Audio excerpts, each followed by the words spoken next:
What is up, YouTube, and welcome back to another episode of Life of a Jobbing Plumber. You know what? I'm so happy we're getting a little bit of nice weather. Sit and have a coffee in the morning outside. Sun's out, birds are singing. As cliche and as cringe as that sounds, I don't know, it just puts me in a miles better mood. Feel more awake. What's it called? Vitamin D. Is it because of the vitamin D?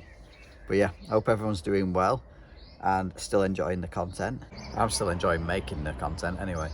However, dropping down to 1 day a week, filming wise, back at the start of the year, was a godsend and a blessing. It relieved so much pressure. I'll bring 2 episodes a week back in winter, when there's a lot more work there's a lot more traction just overall around on YouTube. You know what I mean? When the sun's out, people aren't wanting to sit watching a YouTube video, are they? They're wanting to go out and enjoy it. So I understand that. That's why the views are down, because I'm doing the exact same thing. So yeah, that's why it's staying at 1. But I have started pushing short form content. I do have a TikTok. TikTok's actually primarily where I began. But yeah, TikTok, Instagram and Facebook, all central heating. So go and follow us on there if you're not on there. It's the easiest way to get in touch with me as well, is Instagram. So yeah, I hope you enjoy this episode. We're back at the renovation, one of the renovations, to what I believe my last day. Finally finish it off, second fixing. And we've got, first of all though, we've got a poorly Worcester. So let's get into it. I've just realised I've been sat on a wet cushion because the dew's obviously still on it. Oh, for God's sake, my back is soaking.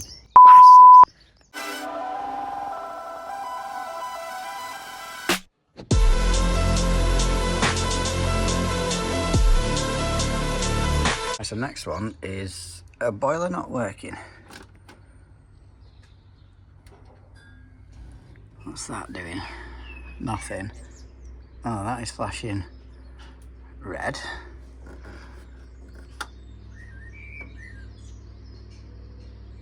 Normally off, flashing on. Right, so I've just pulled the boiler MIs up to see what fault it's actually saying it is. So you've got blue light ignition, lockout button at the top there, and we've got slow flash, normally off, flashes on, and the flashing reset required button. So it's ignition, lockout. So we've got to check for gas present and at correct pressure. CO levels, obviously can't do that because it's not firing. Fluid ignition, could be electrodes, the harness or connections, or the gas valve. Or last but not least, the PCB. But I'm going to place my guess, well, it's going to be the gas valve on this one. So sorry for the incorrect orientation of the video, but basically I've put my TPI on P1 gas test point nipple on the gas valve and isolated the gas isolation valve on the boiler jig underneath. And now I've just reset the boiler and I'm waiting for it to try and fire up, see if I can hear the electrodes trying to spark, which I can. If the gas valve was opening at this point, most, if not all, of that pressure would drop off the screen that you're seeing now, but as you can see, it's fluctuating a little bit, but that's just due to temperature. It's not opening the gas valve, so that's either going to be the printed circuit board not telling the gas valve to open, a damaged cable, or the gas valve itself. Manometer on P1, as you've just seen on the screen recording. Gas cock is isolated, and when it's trying to light, it isn't igniting. So this is an old stainless from flue seal. But yeah, it's looking like the gas valve isn't opening now. I'm wondering if I could just swap the solenoid off the front of it. Hopefully I've got one in the van. Unplugged wires to it. A bit of luck. Oh, should be able to get the solenoids off. I've not even checked if I've got one in the van yet.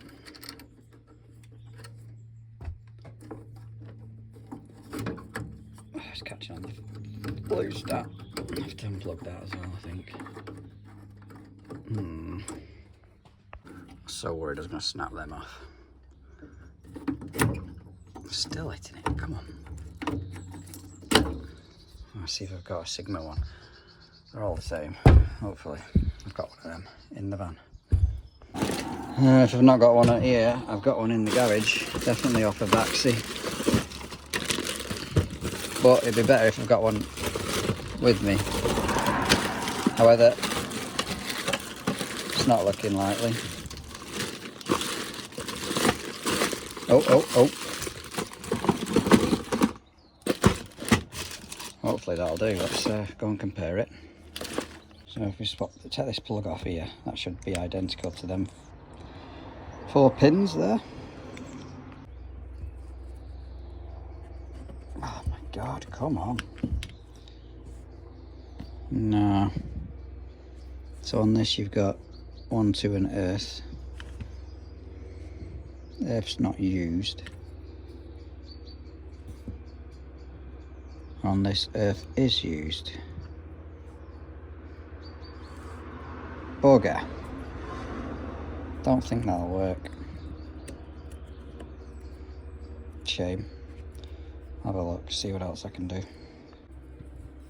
Reckon it's got to be worth a try, hasn't it? 2 chances, either won't or it will. Right, cross your fingers. I'm going to reset it or not.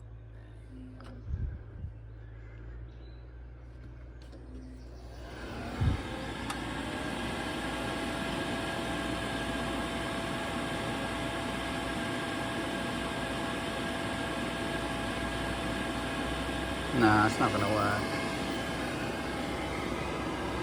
God damn it. And there we are, one new expensive gas valve. I didn't even record testing that there was power to this one. What a wing nut. Anyway, let's get this swapped out, which is just literally that big nut. There's 2 screws on the bottom there which are connected onto this toe, and whip out the gas tube off the top, and that's it.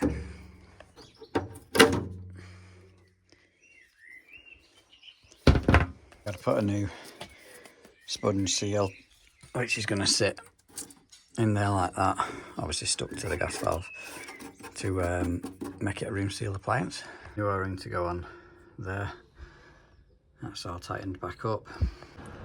All plugged back in now, so we should get the gas back on.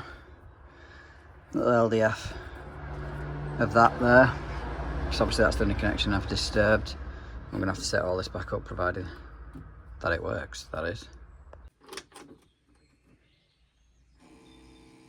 Pressure's a little bit high. Take a bit of that out.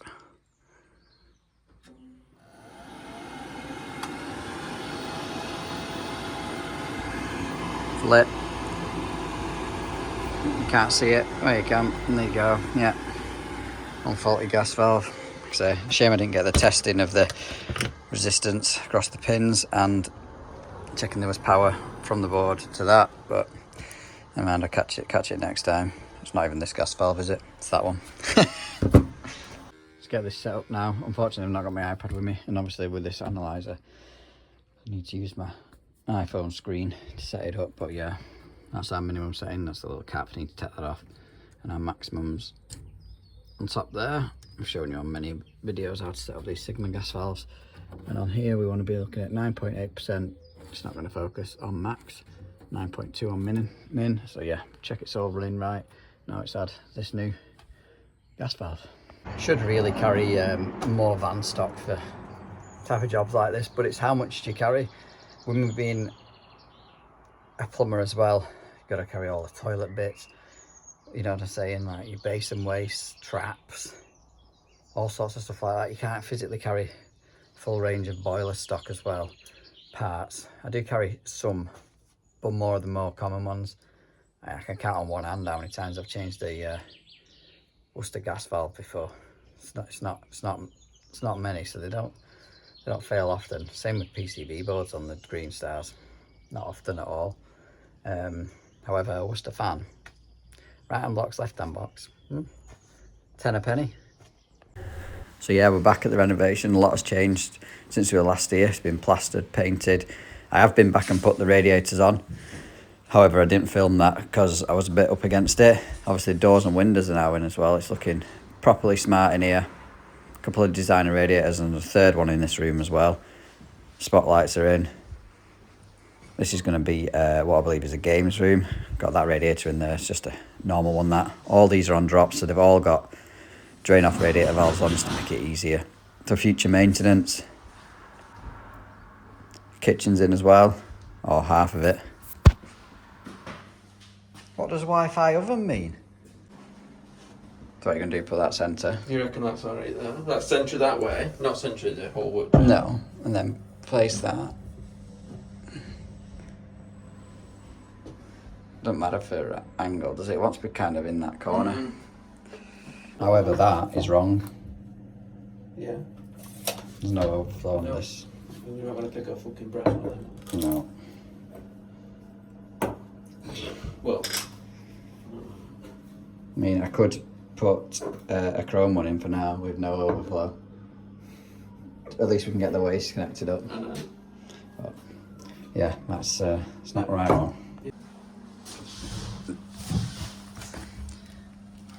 Bloody hell, that's a big offset pan connector you want to use on that.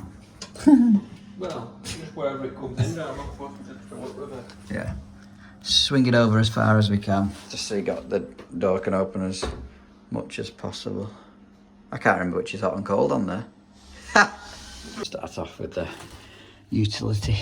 However, I couldn't remember which is hot and cold. I had to go back on the video and check. Cold's on the bottom. That's the good thing about doing YouTube. You can always go back on a video and see what you've done.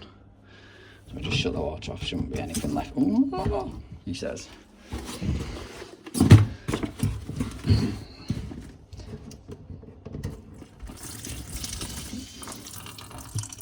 What I'm thinking of doing is swinging that hot across, because obviously the tap's going on the left hand side of this unit.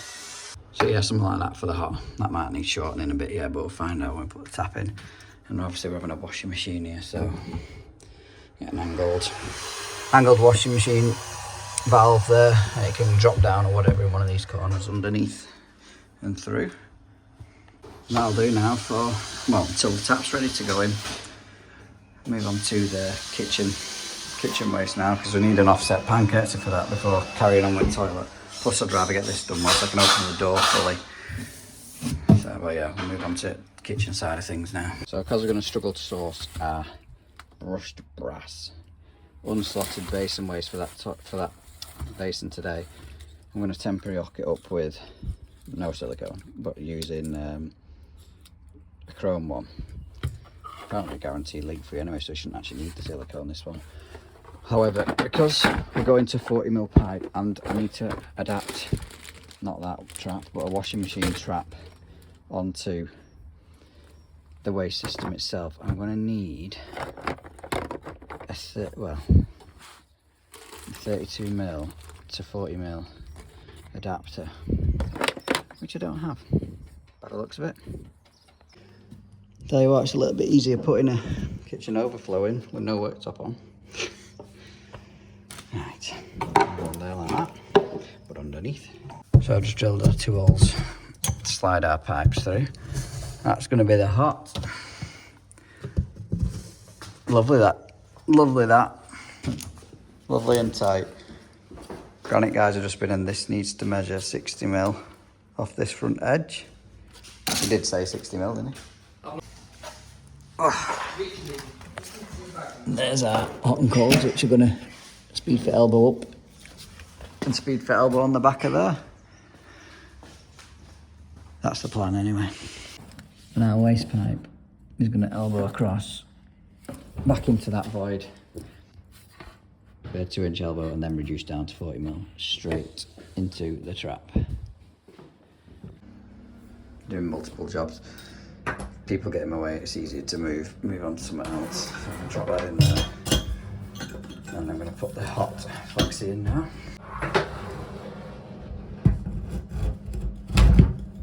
Delicious.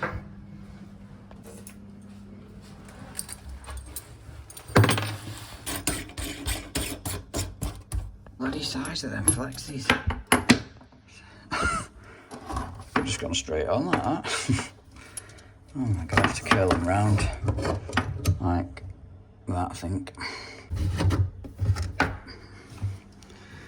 Beautiful.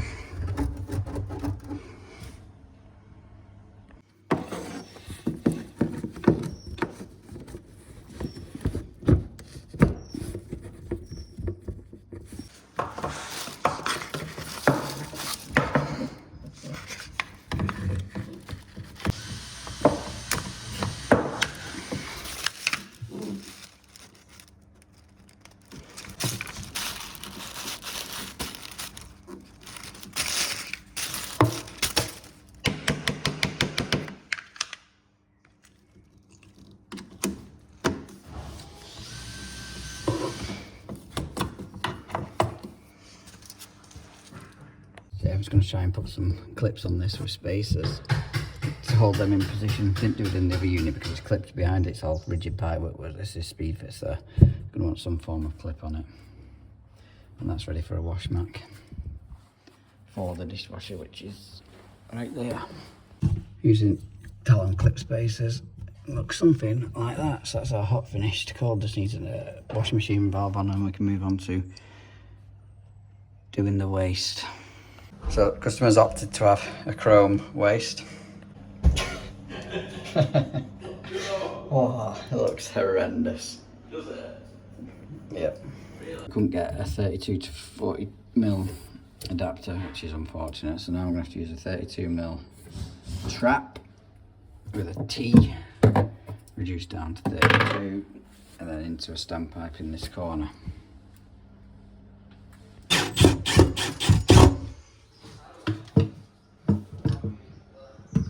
You can't see that now, but you can get hold of it.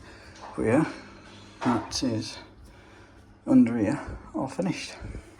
Right, moving on to the toilet. Wonder whether that's going to be enough of an offset.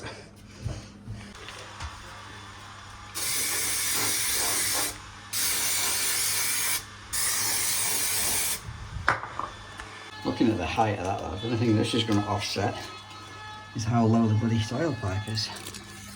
So that's want to be off bracket toilet. Oh, 180, which is standard. What's that?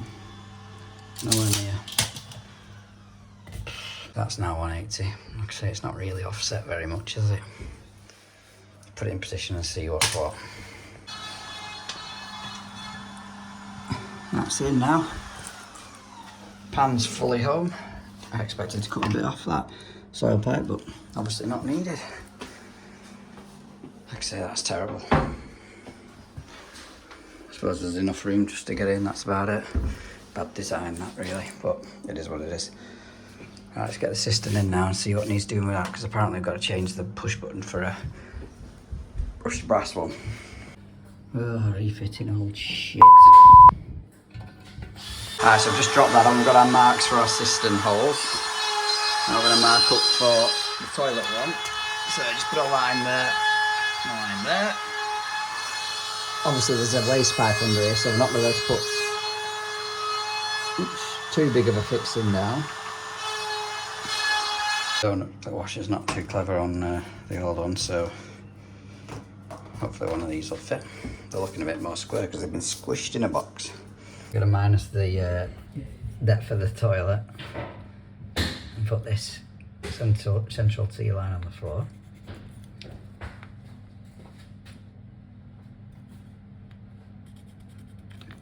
There's our two marks, fixing that down.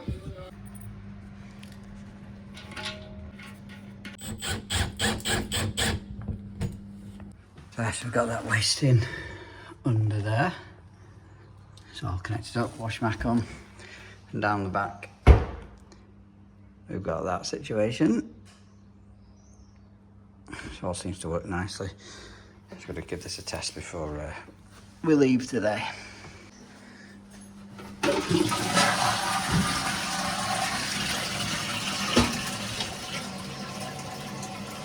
Hopefully that will be, oh my god. Best clean that, Anna.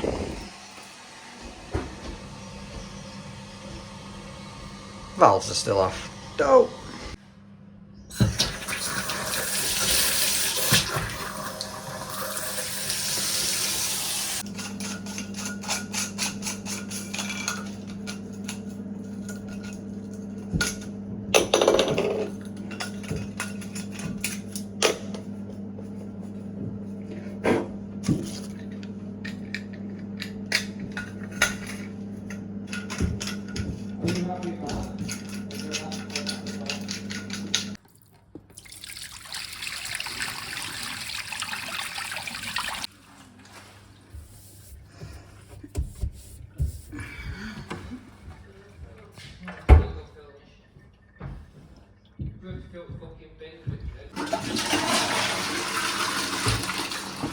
Perfect. Nice, us all finished.